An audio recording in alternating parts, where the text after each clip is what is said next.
எல்லாருக்கும் வணக்கம். Welcome back to our channel ரசிக்கும் நெஞ்சங்கள். இன்னைக்கு நம்ம சேனல்ல பார்க்க போறது ரொம்ப ரொம்ப டேஸ்டியான சூப்பரான அதுவும் வயிற்று புண்ணை ஆற்றக்கூடிய வத்தல் குழம்பு, சுண்ட வத்தல் குழம்பு அதுதான் பார்க்க போறோம். அது எப்படி பண்றதுன்னு பார்க்கலாம். பட் அதுக்கு முன்னாடி as usual thought of the day. நம்மளோட வாழ்க்கையில ஒரு விஷயத்த இழந்து நிக்கிறது கூட முட்டாள்தனம் இல்ல. ஆனா இழந்ததை எண்ணி இருப்பதையும் இழப்பதுதான் முட்டாள்தனம். இப்ப வாங்க வீடியோக்குள்ள போலாம்.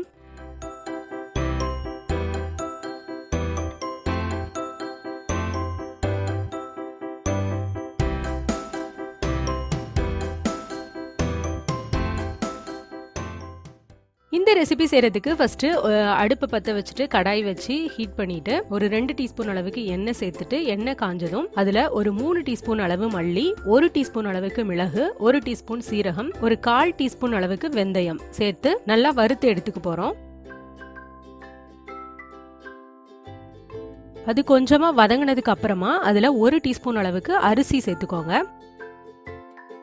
இது எல்லாம் நல்லா பொன்னிறமா வறுத்து வந்ததுக்கு அப்புறமா அதை ஒரு பிளேட்ல கொட்டி ஆற வச்சிடலாம். அடுத்துதான் அதே எண்ணெயில ஒரு 3 டீஸ்பூன் அளவுக்கு சுண்டவத்தல் எடுத்திருக்கேன். அதையும் நல்லா வறுத்து எடுத்துக்கலாம். இது கொஞ்சம் நல்ல கலர் மாறுற அளவுக்கு நல்லா வறுத்து எடுத்துக்கோங்க. ஆனா கறியை விட்டுறக்கூடாது. பட் கலர் வந்து நல்லா சேஞ்ச் ஆகணும். நல்லா பிளாக் கலர்ல மாறுற அளவுக்கு நல்லா வறுத்து எடுத்துக்கோங்க. இந்த மாதிரி வந்ததுக்கு அப்புறம் இதையும் அதே மாதிரி ஒரு பிளேட்ல கொட்டி ஆற வச்சிடலாம். அடுத்ததா ஒரு 2 பெரிய வெங்காயம் கட் பண்ணிட்டு அதையும் உள்ள சேர்த்துக்கலாம். கூடவே ஒரு 2 தக்காளியும் கட் பண்ணி அதையும் உள்ள சேர்த்து நல்லா வதக்கிக்கலாம். இது ரொம்ப வதங்கணும் அப்படின்னு அவசியம் இல்ல. இந்த மாதிரி கலர் சேஞ்ச் ஆகுற அளவுக்கு வதங்கினா போதும். இந்த மாதிரி வதக்கிக்கோங்க. அப்புறம் மொத்தமா எல்லாத்தையும் ஒரு பிளேட்ல கொட்டி ஆற வச்சுக்கலாம். இப்போ இது எல்லாத்தையும் நம்ம அரைச்சி எடுத்துக்க போறோம். இது அரைக்கிறதுக்கு முன்னாடி நம்ம வறுத்த சுண்டவத்தல்ல இருந்து கொஞ்சமா ஒரு 10 போல எடுத்து தனியா வச்சுக்கோங்க, லாஸ்டா குழம்புல சேர்க்கறதுக்கு. அடுத்ததா கடாய் ஹீட் பண்ணிட்டு ஒரு 3 அல்லது 4 டீஸ்பூன் அளவுக்கு நல்லெண்ணெய் சேர்த்துட்டு அதுல கொஞ்சமா கடுகு, ஒரு டீஸ்பூன் அளவுக்கு வெந்தயம், அப்புறமா ஒரு 10 போல ஒரு பூண்டு, கூடவே ஒரு 20 வெங்காயம், கொஞ்சமா தக்காளி இதுவும் சேர்த்து நல்லா வதக்கிக்கோங்க. பாக்குறதுக்கு எண்ணெய் வந்து ஜாஸ்தி இருக்கிற மாதிரி தெரியும். பட் இது வந்துட்டு புளிக்குழம்பு இதுக்கெல்லாம் வந்து எண்ணெய் ஜாஸ்தியா இருந்தாதான் அதோட வந்து ரொம்ப அருமையா இருக்கும். அதனாலதான் இந்த அளவுக்கு எண்ணெய் சேர்த்திருக்கேன். கூடவே ஒரு முருங்கைக்காவை வந்து குட்டி பண்ணிட்டு இந்த மாதிரி சேர்த்துக்கோங்க.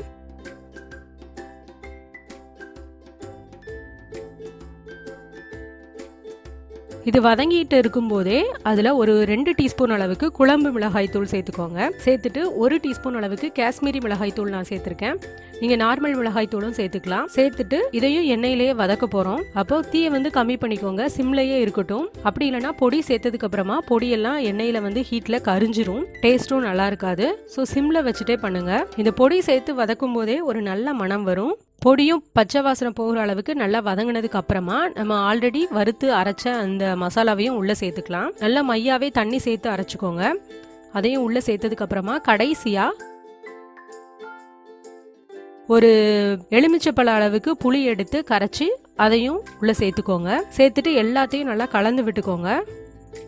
இப்போ கடைசியா நம்ம தனியா எடுத்து வச்சிருக்கிற சுண்டவத்தில் அதில் சேர்த்துடலாம். இப்போ தேவையான அளவுக்கு உப்பு சேர்த்துக்கோங்க.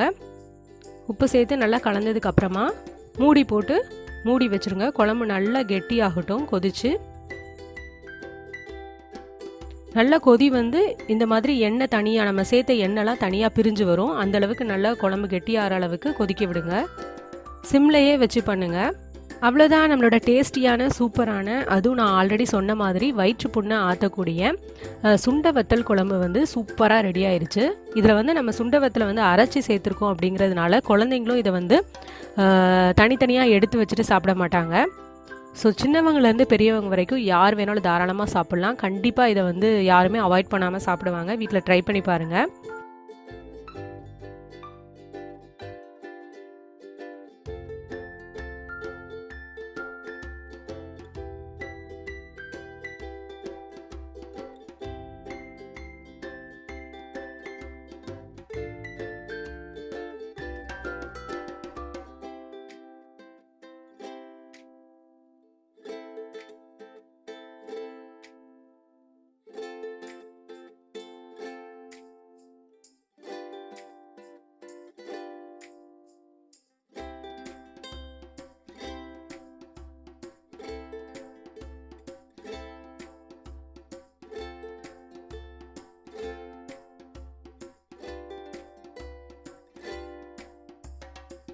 இதோட டேஸ்ட்டும் அவ்வளோ அருமையாக இருக்கும்.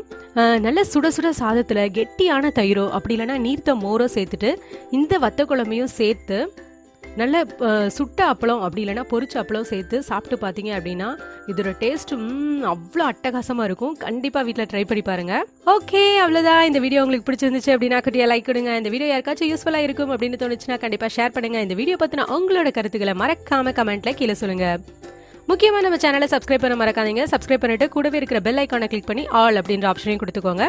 அப்பதான் ஃபியூச்சரில் நம்ம அப்டேட் பண்ணக்கூடிய ஒவ்வொரு யூஸ்ஃபுல்லான வீடியோவோட நோட்டிஃபிகேஷனும் உங்களுக்கு தவறாம வந்து சேரும். அப்புறம் நான் எப்பவுமே சொல்ற மாதிரி நம்ம வாழ்ற லைஃப் ஒரே ஒரு தடவை தான். ஸோ வாழ்ற வரைக்கும் ஹாப்பியா இருங்க, ஜாலியா இருங்க, சந்தோஷமா இருங்க, சிரிச்சுக்கிட்டே இருங்க. இன்னொரு இன்ட்ரெஸ்டிங்கான சூப்பரான யூஸ்ஃபுல்லான வீடியோட நான் உங்களை மீட் பண்றேன். இவ்வளவு நேரம் பொறுமையா இந்த வீடியோவை பார்த்து ரசித்த அத்தனை ரசிக்கும் நெஞ்சங்களுக்கும் மிக்க நன்றி. வாழ்க பாரதம், வளர்க நம் தமிழ்.